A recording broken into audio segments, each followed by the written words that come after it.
Sekitar pukul 5 pagi, bus yang kami tumpangi akhirnya sampai di terminal tujuan. Aku yang sudah tidak tahan lagi ingin segera menikmati asap dari sebatang rokok pun bergegas keluar dari dalam bus ini. Tidak lama kemudian, seorang lelaki berpawakan tegap menghampiri aku dan Anton yang duduk di bangku tunggu sambil menikmati gelas kopi hitam yang masih mengepulkan asapnya. "Sampean berdua ini yang mau ke desa Karangwetan ya mas?" tanya pria yang bernama Pak Jono itu. "Iya betul pak," jawab kami berdua serentak. "Monggo, langsung naik saja ke minibus yang warna hijau itu mas," jelas Pak Jono dengan senyum ramah. Aku, Samsul, dan beberapa penumpang lain pun sudah berada di dalam minibus yang akan mengantarkan kami ke desa-desa tujuan kami. "Ini pelayanan prioritas dari PO bus kami mas. Jadi nanti masnya saya antar sampai ke dekat desa tujuan mas-mas ini," ujar Pak Jono menjelaskan sambil fokus mengemudikan kendaraannya.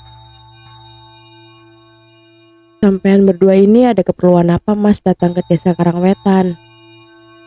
tanya Pak Jono sedikit menyelidik. "Ada sedikit pekerjaan pak," jawabku sambil melihat pemandangan bukit-bukit di sekelilingku. "Pekerjaan apa mas?" tanya Pak Jono yang makin penasaran. "Ini, bos saya ingin membeli tanah yang berada di desa itu pak.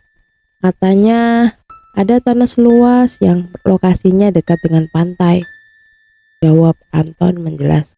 "Tanah dijual?" Pak Jono keheranan.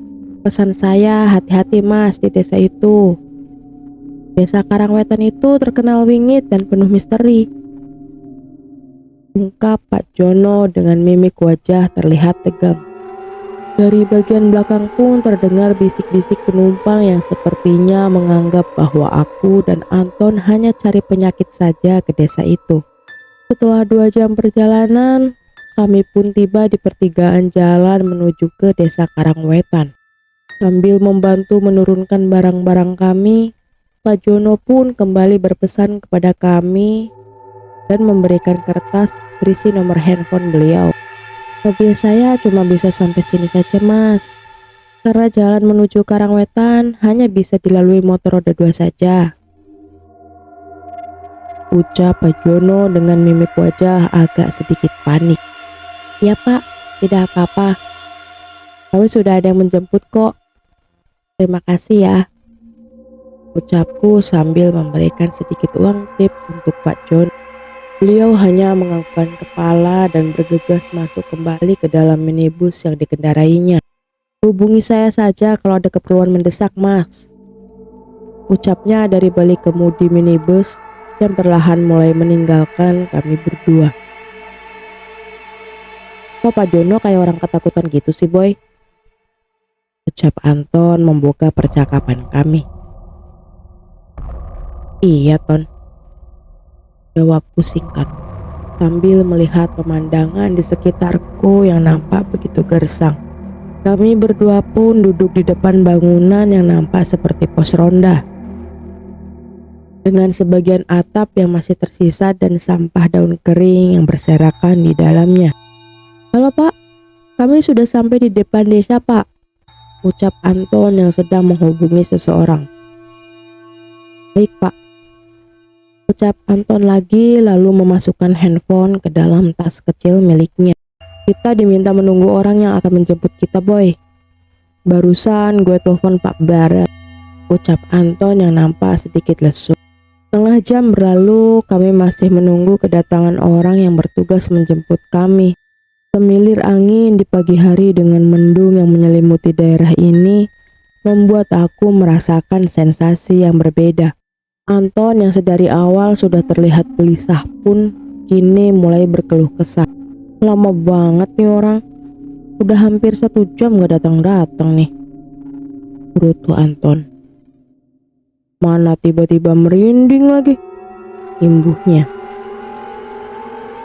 Aku yang mendengar Samsul terus berkeluh kesah pun hanya bisa tersenyum sambil terus mengepulkan asap tembakau kretek kesukaanku.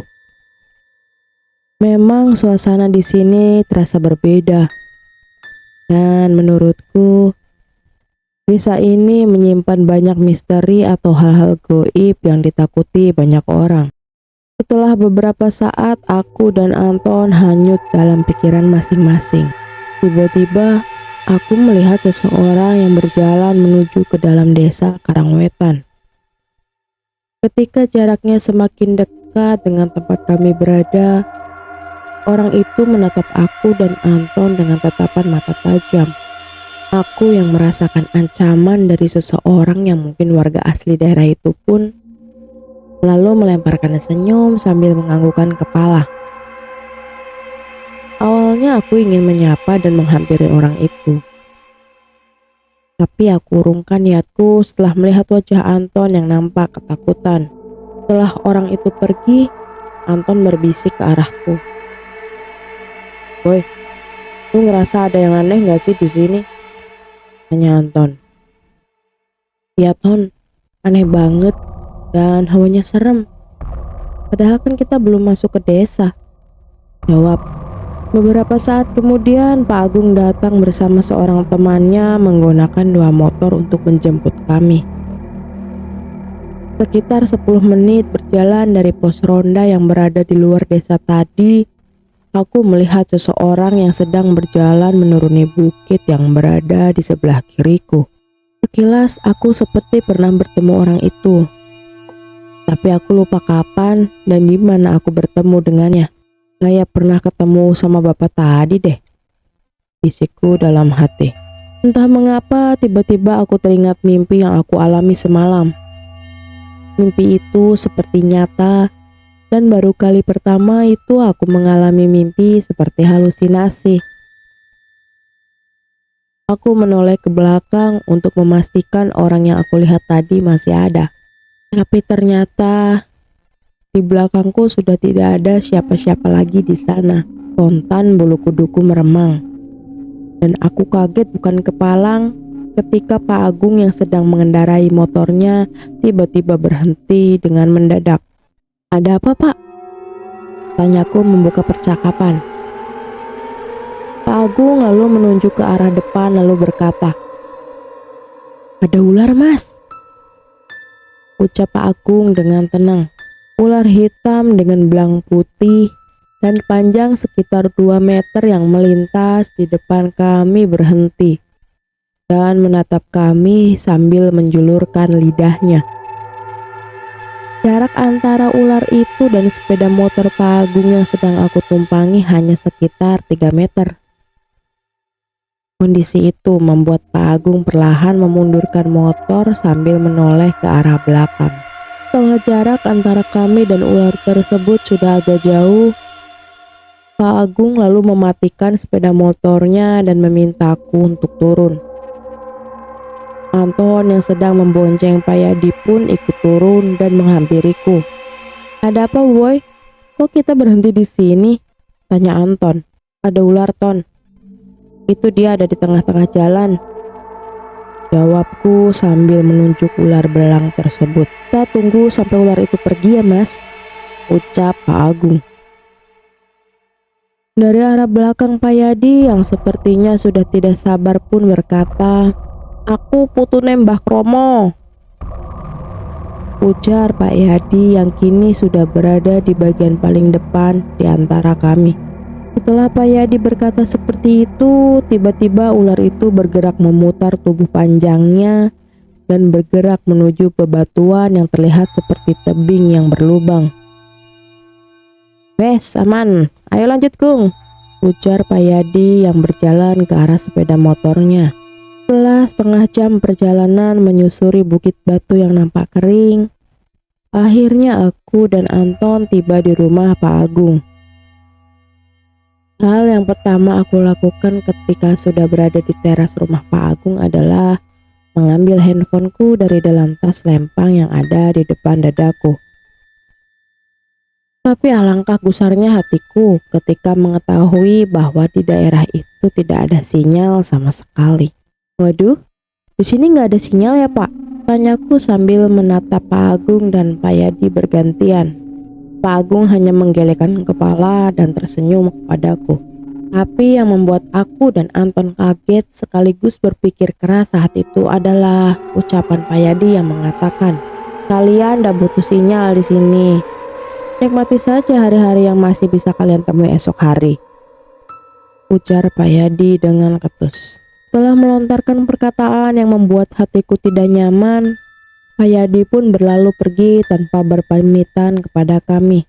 Yadi itu orangnya keras, nggak usah dipikirkan ucapannya tadi, ujar Pak Agung yang membantu membawakan barang-barang kami ke dalam rumahnya. Kami pun memasuki rumah Pak Agung yang masih sangat sederhana sekali. Bentuk rumah joglo khas pedesaan dengan 4 tiang di tengah rumah membuatku merasakan suasana yang tidak biasa. "Pak Agung kenal dengan Pak Bara?" ujar Anton yang masih terlihat agak canggung ketika berada di dalam rumah Pak Agung ini. "Tidak Mas, saya hanya diminta Yadi untuk memberi tempat kalian menginap dan mengurus segala keperluan Masnya berdua selama di sini," jelas Pak Agung. "Jadi yang dimaksud Bara dengan orang yang dikenalnya itu Pak Yadi, bukan Pak Agung?" tanyaku memperjelas. "Saya ini orang dusun Mas, tak pernah pergi ke kota. Jadi ya ndak punya kenalan orang kota," balas Pak Agung. Malam pun tiba. Kini aku, Anton, Pak Agung, dan 2 anak laki-laki Pak Agung yang usianya masih remaja sedang duduk bersama menikmati makan malam yang sudah dihidangkan oleh istri Pak Agung dan anak perempuannya yang bernama Sari. Sambil berbincang santai, perlahan aku mulai bertanya kepada Pak Agung perihal tanah yang akan dijual oleh warga sekitar. Tapi sepertinya Anton tidak tenang kalau harus membicarakan perihal pekerjaan saat itu. Padahal Anton juga sudah seharusnya juga mulai mencari informasi terkait pekerjaan kami itu. Tapi aku tak mau ambil pusing. Mungkin waktunya kurang tepat untuk membicarakannya malam ini. Selesai makan malam bersama, aku yang berniat untuk keluar dan menikmati sunyinya malam di depan pekarangan rumah harus mengurungkan niatku karena dilarang oleh Pak Agung. "Di dalam saja Mas, jangan keluar rumah untuk malam ini," cegah Pak Agung sambil menganggukkan kepalanya seperti memberiku syarat tertentu. "Biarkan saja Pak, Mas Boy ini suka sekali dengan kesunyian malam," ucap Anton sambil tertawa meledekku. "Sudah, duduk saja di sini. Ibu sedang membuatkan kopi," ucap Pak Agung lagi. Anton yang sudah mulai mengantuk pun kini sudah merebahkan tubuhnya di dalam kamar yang sudah disediakan oleh keluarga Pak Agung. Perasaan yang tadi berkecamuk resah dan gelisah perlahan mulai membaik karena kehangatan dari keluarga di rumah ini. Bagus dan Bagas, kedua laki-laki anak dari Pak Agung ini, sangatlah menyenangkan. Mereka banyak bertanya tentang hal-hal yang belum mereka ketahui dan mulai mengungkapkan harapan dan cita-cita mereka. "Mas Boy, kalau di kota sana jam segini apa masih ramai Mas?" tanya Bagas dengan wajah polosnya. "Di kota itu tidak pernah sepi Gus, ramai, bising, dan kadang terasa sumpek," jawabku yang disambut tawa oleh mereka. "Enakan di sini Gus, suasananya tenang, adem, dan damai," jawabku lagi. Tapi seketika itu juga suasana hangat pun berubah ketika di kejauhan terdengar suara seperti burung gagak yang bersahut-sahutan. Bagus dan Bagas pun berdiri dan berjalan memasuki kamar mereka. Sementara Pak Agung memberi isyarat dengan jari telunjuk di depan bibirnya. Lama aku dan Pak Agung duduk berdiam di kursi kayu dengan sandaran lengan yang berbentuk oval. Pak Agung pun kembali memberikan isyarat seperti tadi. Ketika suara burung gagak kembali terdengar dengan suara yang sangat jelas, Pak Agung lalu berjalan ke arah tiang rumah ini, menghampiri saklar lampu untuk memadamkan cahaya lampu yang berwarna kuning dan sangat redup. "Masuklah ke kamar, Mas. Jangan bersuara dan jangan melakukan aktivitas apapun. Kalau bisa sampai langsung tidur saja," bisik Pak Agung sambil memegang pundakku. Tanpa pikir panjang, aku yang memang sudah merasa takut pun langsung berjalan menuju kamar tempat di mana Anton tertidur saat ini. Tidak butuh waktu lama, aku pun sudah terlelap dalam tidurku. Entah bagaimana awal mulanya, tiba-tiba aku sudah berdiri di bawah pohon besar dengan tubuh terikat kain panjang berwarna merah. Tepat di depanku, saat ini tersaji banyak makanan dan buah-buahan segar, serta kendi-kendi yang sepertinya tempat minuman, serta beberapa gelas yang terbuat dari tanah. Aku mengedarkan pandanganku melihat dengan seksama sekitarku. Dari kejauhan terlihat sosok menyeramkan dengan tubuh besar yang hitam legam dan memiliki daun telinga yang sangat lebar. Makhluk menyeramkan dengan taring panjang dan rambut gimbalnya menyeringai ke arahku dengan tatapan tajam. Air liurnya membasahi bagian tubuhnya yang berbau sangatlah busuk. Aku berusaha melepaskan diri dari kain yang makin erat mengikat tubuhku. Samar-samar terdengar suara yang aku sendiri tak tahu dari mana arahnya. "Bangun, Le. Belum waktunya kau kembali. Masih ada kewajiban yang harus kau laksanakan." Ucap suara itu menggema hebat dan menghadirkan angin yang bertiup sangatlah kencang hingga menghembuskan sajian-sajian yang ada di depanku.